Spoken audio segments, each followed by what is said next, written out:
Welcome back. We're delighted once again to have Rod Martin in the house, one of our regular contributors, one of our favorite leaders of the conservative movement, and the leader of our new Institute for the American Future in his role as chairman of its board.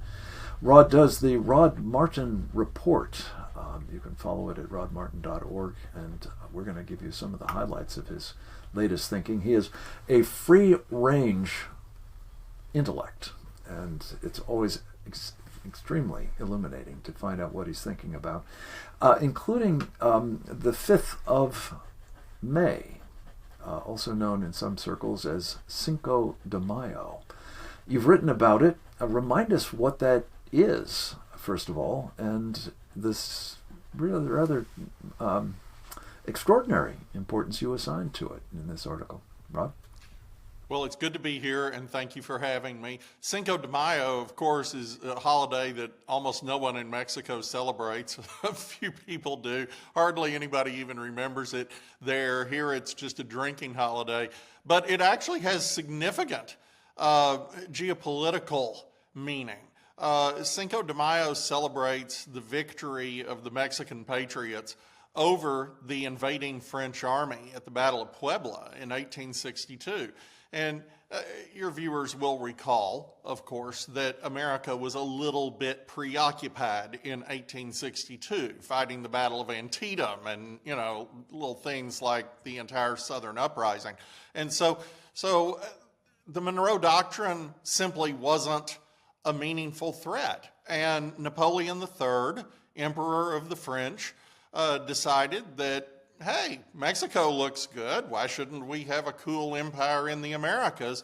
And dubbed Maximilian, an Austrian archduke who is reputed to be the grandson of Napoleon I, illegitimately, set him up as Emperor of Mexico, and that situation proceeded through the end of the American Civil War and after. But the fact that the Mexicans won on Cinco de Mayo delayed French consolidation of power, delayed their ability to be able to install Maximilian, slowed them down enough that the resistance could really develop. And the geopolitical significance is simple.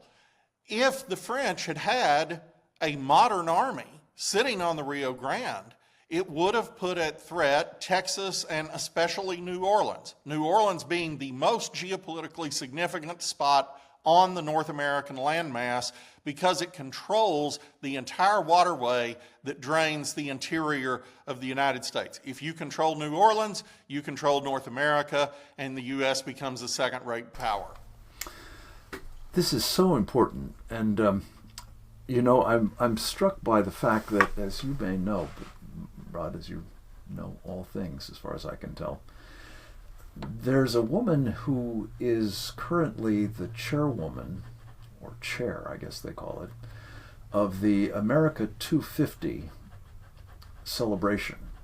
This is a commission that, as I understand it, was set up almost 10 years ago now. Bipartisan in character. They've got a lot of muckamucks and officials and so on aligned with it. But the woman who's running it is named Rosa Rios, I believe. And it was pointed out on War Room the other day by our friend Natalie Winters, among other places, I'm sure, but I heard it there, that Rosa Rios is binational and is on the record as having said on any number of occasions about how much she identifies with her Mexican roots and how, on balance, it seems she really prizes them more than her American attachments. And Cinco de Mayo, or at least the events that you're talking of here, in which, claims have been made again against the territory of the United States, that they really are Mexican, and she feels, therefore, that it's kind of a bit of, divided loyalties is the only way I could construe it. But this is the woman, for heaven's sakes, who we're going to entrust with, celebrating our 250th anniversary. It's not just bizarre, it's kind of obscene. Your It thoughts? really is. And this is one that Trump should replace. Democrats just hate America, and they have for a long time. And they won't say it that way most of the time. Sometimes they absolutely do. But just everything they do is about how evil America is and how terrible America is. And at the same time, they want everybody in the world to come here illegally. I guess because they hate the people of the world, because they're bringing them to the world's worst place. It's just nonsense.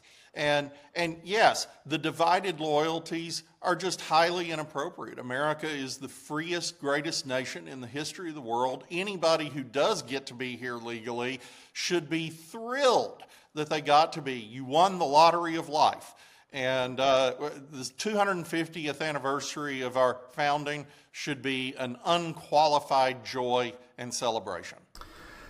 And yet, we are endlessly told by folks like this gal, and I don't want to make her a bigger deal than she is, other than it's kind of a big deal that we have this opportunity to just celebrate our country.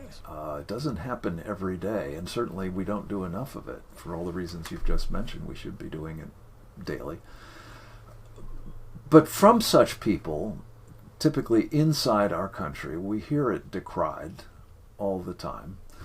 And what you just alluded to, of course, as evidenced not least by the numbers of people who came here during Joe Biden's open season, or open border at least,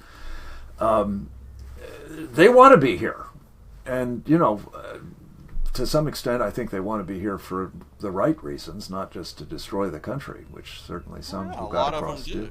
Yeah, but it is something I've made a life's work, I guess, of lifting up people who are what I call foreign-born American patriots, because Rod, as I know you appreciate, those who came here voluntarily and understand what this country is and what it is about and what it isn't elsewhere in the world, notably oftentimes where they came from, have a deep attachment to this and can't comprehend really why people here who have the privilege of maybe having been born here are so indifferent to these qualities of the country and so evidently willing to tear them down. Ingratitude is the defining characteristic of fallen man. And we have an entire party that is defined by ingratitude and envy. It's just horrifying. This is unquestionably the freest, best country that has existed. It has done more good in the world than any other. If you want to point to slavery or Jim Crow or various bad things we've done around the world, and we were talking the last time, I think, about the fall of Saigon, that's definitely a betrayal by America of our South Vietnamese allies. You can point those things out, but honestly, you should point them out the way Martin Luther King did. He said, yes, we have issues in America, but what we're doing is we're calling America to live up to its founding principles. That should be what we're talking about on the 250th anniversary, about America, a great country that can be greater. And we should always be striving for that little bit more. We shouldn't be tearing down what Lincoln called the last best hope of earth. And yet we are. And I guess I'd be very interested in your thoughts about how we might, as a people, and I know you've spent a lot of time thinking about and working on education in this country. And I know you admire, as I do, people like Larry Arnn at Hillsdale College and the work they've done in this space. But how it is that we could, in this moment, with divisions in the country and with, an awful lot of people seeking to further divide us, to actually do just what you said, which is to revere the country, to celebrate it, again, not just on an anniversary, but but every day. What would you recommend be done in that regard, Rod Martin? Well, America is not a race or a place, it's an idea. We were already a melting pot at the time of the Revolution. We had more people of German descent than of British in 1776. You already had that process. And these people came together because they believed in the same things. And they believed in the hope of having the opportunity to live your own life in your own way, as long as you didn't infringe upon the rights of others. That's Jefferson's idea of not just life and liberty, but the pursuit of happiness as opposed to merely property. And, we don't teach that. Our schools don't teach that. And I would contend that if we're going to take tax revenue and we're going to spend dollars out of the public treasury, our public schools should be in the business of teaching Americanism. That's absolutely essential. And if you don't want your kid taught Americanism, I have no problem with that. You just made the case for school choice, which we should have for every child in America. No child should be forced into one educational establishment. But if we're going to be in the one, then we should support the country, not tear it down. I couldn't agree more, and it's what inspires, I think, our work at the Institute for the American Future. And we're going to talk more about that work and how you can help on the other side of this very short break. More with Rod Martin straight ahead.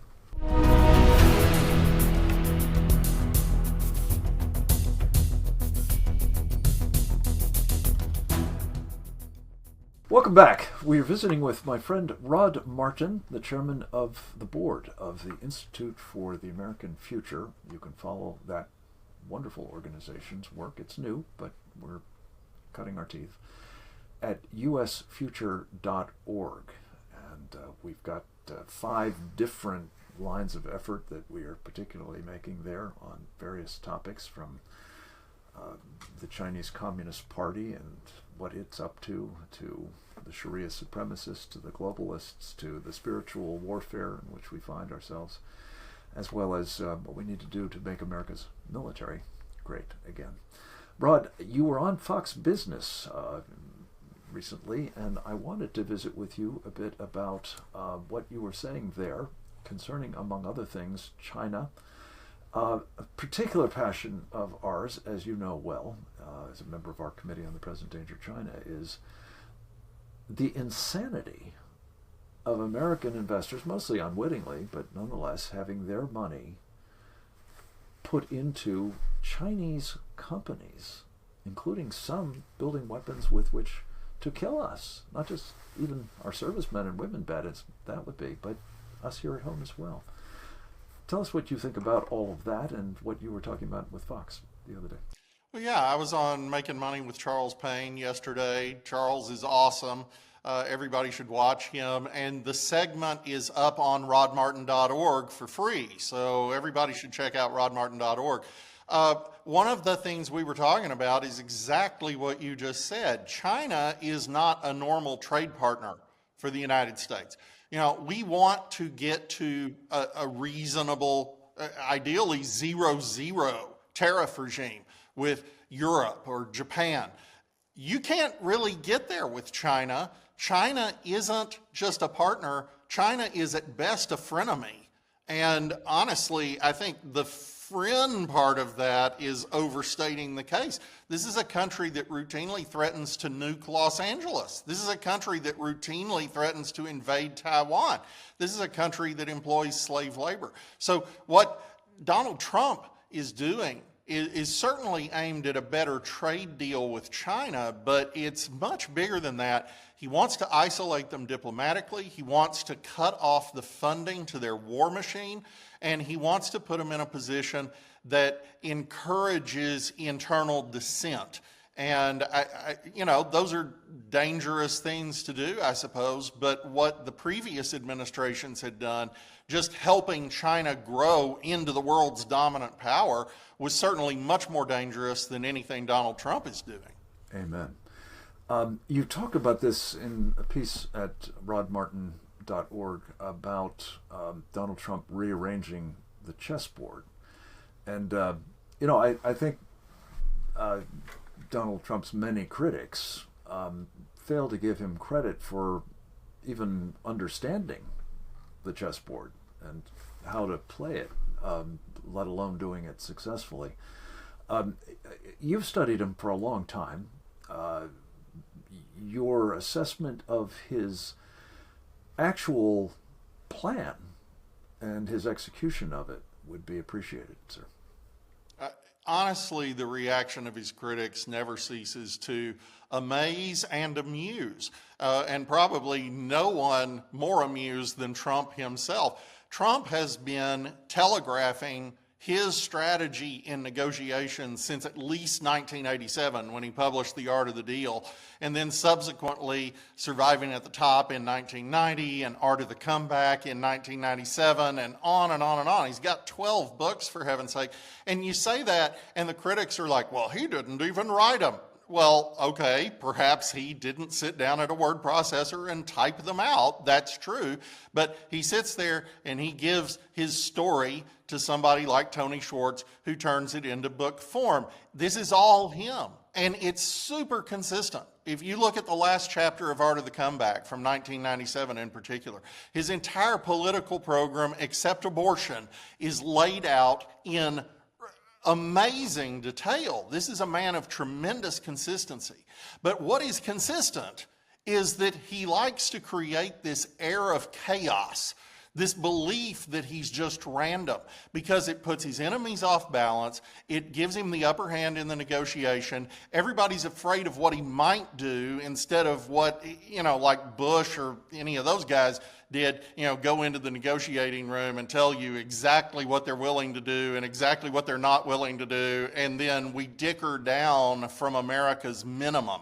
Trump starts maximally, we're just going to take back the Panama Canal. And then he ends up with a deal with Panama that kicks China out and gives us the free transit for the Navy that we wanted, and gives us a modicum of national security guarantees, and everybody's happy, and except China, of course.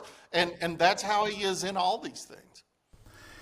That's such a helpful corrective, really, to what we're endlessly being told, and just to apply it to the trade negotiations. Again, the rap has been that Trump took these maximalist positions, and he's now in somewhat disarray, falling back to lesser demands, in some cases jettisoning the tariffs more or less in their entirety. And we are told he hasn't gotten any deals. There's a lot of talk about deals that are being worked on, but he hasn't gotten any deals. Quickly, your assessment of, is this another case of, I'm reminded of Ronald Reagan, who was quite happy to be characterized as an amiable dunce, as I think Clark Clifford put it, because it, again, caused people to grossly underestimate his actual abilities. When in fact, we know now from Reagan's papers that he wrote out, sometimes in longhand, all of these thoughts, all of these policies, long before he had a speechwriter. So, Reagan was a brilliant, brilliant man who understood that a measure of humility would throw his enemies off the hunt. And Trump, I know this will sound weird, but in some ways, Donald Trump is the most humble human alive. This is a man with a Wharton education. This is a man who has operated at the top levels of international business for his entire career. And he actually talks on a 6th grade level to his audiences the way we were all taught to do in speech class, and none of us do. None of us do. And he is derided wrongly, oftentimes, for so doing. But it benefits him. But it does, is the point. Method to his madness, as the Bard would put it. We'll come right back with Rod Martin on the other side of this short break. Please stay tuned.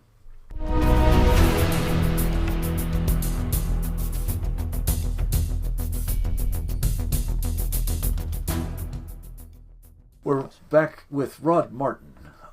He is the host of the Rod Martin Report.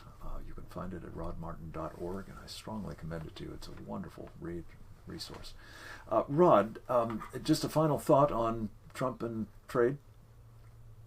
Well, the derision regarding the lack of trade deals is just absurd. How many years did it take to negotiate GATT? How many years did it take to negotiate the World Trade Organization? How many years did it take to negotiate NAFTA? The idea that these things just happen in a week is absurd. The fact that Donald Trump gave Europe and our other trade partners a 90-day pause just lights a fire under them. They want to get to a deal quickly. And we saw J.D. Vance go to India, and all of a sudden they're ready for 0-0. Argentina, Vietnam. The details have to be sorted out, but because of the nature of the thing, very much like Reagan's zero option in the 80s, the nature of the thing is such that the details are less complex than they would be in a normal trade negotiation, and I actually expect we may see the first of those deals within a week or two. From your lips to God's ears, it would be wonderful. I had a hand in that zero option back in the day in the Pentagon, and I remember vividly the clarity that it created with respect to this complicated business of nuclear arms control with the Soviet Union by simply saying, we're going to get rid of all of these things. And it wouldn't have worked without the threat that was posed by the deployment of the cruise missiles and the Pershing IIs. Without that, the Russians never would have negotiated the deal. And instead, we got an entire class of nuclear weapons banned from the earth for 30 years. That's extraordinary. It is. I had my differences about how it all worked out, and I think, unfortunately, there's weapons still abide in a lot of places, including probably there the are Soviet now. Union's Yes. successor. But the point really is, Rod, that that was an example of peace through strength operating. Yeah. And again, I was intimately involved in getting those missiles deployed, and it was a very near-run thing because there were a lot of people in Reagan's administration who didn't want to do it. And God love him, I really think it was the tipping point in the end of the Soviet Union. They desperately tried to prevent those deployments from taking place, and they failed, praise God. Let me turn quickly to another deal at the international level, just to get your take on it. Again, we've seen the president positioning himself in ways that critics have, castigated him for, I guess one might say, vis-a-vis Ukraine and Russia, in the interest of trying to advance some sort of end of the hostilities there.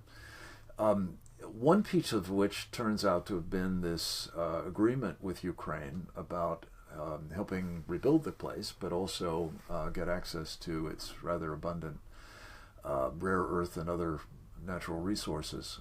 Talk to us about that deal as you see it at the moment and where the larger peacemaking effort seems to be going. Well, yet again, the critics here make out that he's this evil conqueror trying to take all their stuff from them. That's absurd. First of all, in Iraq, we should have actually taken the contracts to develop their oil resources, and instead we let that all get away to the Europeans because somehow this makes us look nice. What is that? But in Ukraine, they've got to have significant reconstruction. They've got to have dramatic development of things for which they have no money. They'd have to get it from us or from Europe, and they don't have the technology to develop these things. So we're in a position to come in and be a good partner, and Donald Trump insists that we actually profit on our participation, like, everybody else does in the whole world. So there's that aspect of it. But if you're Russia, if you're sitting in the Kremlin, you have to look at this. Trump is always playing takeaway. A couple times now we've had, if we don't get some progress here, we're just going to pull out of the negotiations and leave it to you people. The minerals deal forces Putin to stop and say, wait, if America pulls out of being a mediator, it's going to double down on helping Ukraine. And maybe we lose some of this territory that we've got. Maybe we get into a war that we can't actually win. Oh my gosh. And it's just takeaway. And I think we'll eventually get to a deal. I think it's very clear what the deal has to be. And Trump is working it, I think, extremely well. So the resources deal, piece of the larger effort, is a security guarantee of a kind, would you say? Which is what, of Of a course, kind, yeah, the because Ukrainians are without giving desperate them for. NATO membership and without extending Article 5 to them and without entering a formal alliance, Donald Trump has just made clear to Putin, if this negotiation goes south, we've picked a side. We're sanctioning you into oblivion, and we're going to invest heavily into Ukraine, and clearly we're going to protect that interest. So it's a great diplomatic move. I don't understand why Zelensky didn't understand why it was a great, not just diplomatic, but economic move for him. Took him a little while, probably listening to the EU types and the Democrats instead of sense. And but here we are, and the deal exists, and I think it changes the chessboard there too. Yeah, and Rod, to the extent that the president is intent on finishing the deal, would you argue that the prospect of intense sanctions on Russia is a real possibility? He's clearly interested in separating the Russians from the Chinese. Can he do that and sanction Putin into oblivion, as you put it? I think the president's thought is that at some point Putin acts in Russia's best interests and not just from pride. And Putin is in a bad spot here. You know, sometimes when Russia loses wars, its government collapses.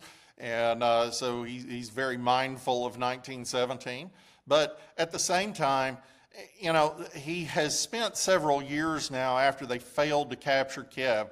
They spent several years re-propagandizing the people that what they're really after is Donbass and Crimea and, you know, keeping Ukraine out of NATO and all that kind of stuff. I don't know how successfully he's redefined it in the minds of most, but I don't think there's a huge appetite for an uprising. So if he can get something that Kissinger would have termed peace with honor, we probably get to a resolution. It just may take a while because that's how the Russians negotiate. We'll watch it with your good help, my friend. Rod Martin, thank you. Come back to us soon. I hope the rest of you do the same next time. Until then, you'll go forth and multiply.